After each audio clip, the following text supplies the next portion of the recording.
sobbing 6-year-old Florida girl begged Orlando cops to let her go as she was arrested at school for hitting 3 employees, according to a disturbing police body cam video.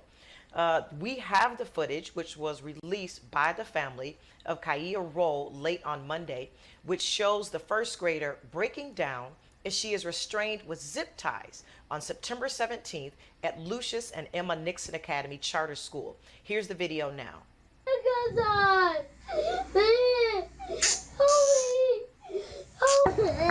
I don't want to use it. No.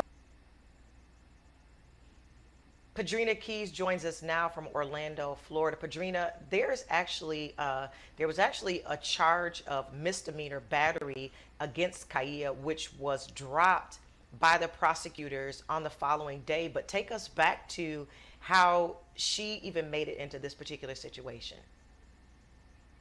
Okay, well, Kaiya, which is a student at Lucius Emma Charter School located in Orlando, Florida, unfortunately experienced this because she suffers from sleep apnea, is what her grandmother was speaking of.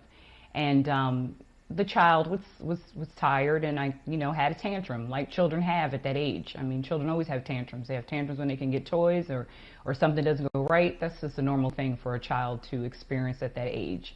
And apparently this happened at the school, and one of the staff grabbed her wrist. And because of that, Kaiya went ahead and kicked one of the staff members. And so then she was arrested by Officer Turner. At the time that he arrested her, he didn't get any supervision like he's supposed to. He's actually supposed to call his supervisor, who was Sergeant Baker, and asked for permission whether or not he could do this. Any child that falls under the age of 12. That is the law, based on the policy and the laws and regulations they have there at the police department. So this is completely uncalled for, and it just doesn't make any sense. It's like, this is what America's turning into. Yeah, Padrina, children have tantrums, they get arrested.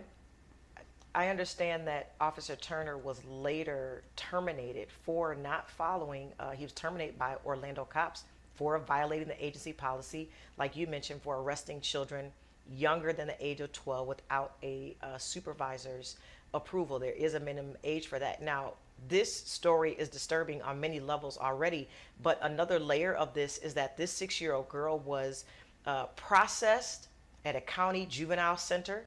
Her mugshot, her fingerprints were taken. She even had to stand on a stool so her booking photo could be taken. And you know, this seems absolutely uncalled for. It's very disturbing, I'm sure, for any parent. Give us some insight on all of this. This is going to cause trauma. That's what it's going to do, Nietzsche. It's going to cause trauma to this child. It would cause trauma to an adult. It just was uncalled for. There was no need for it at all. And I understand, as far as him, being terminated and all that, that's going to, basically cure what the Orlando Police Department needs to do in regards to him. But what happens to the child? What happens to her now and going forward? It's, she's already in therapy for the sleep apnea that she has, and, it just doesn't make any sense. It's uncalled for. Absolutely. Padrina, in an unrelated incident that same day, Officer Turner also arrested a 6-year-old boy at the school for misdemeanor battery. The boy was released before being processed, but obviously we have a conversation that we need to have further here about this. Padrina Keys, thank you so much for sharing today. I appreciate your great reporting. Thank you, Nietzsche.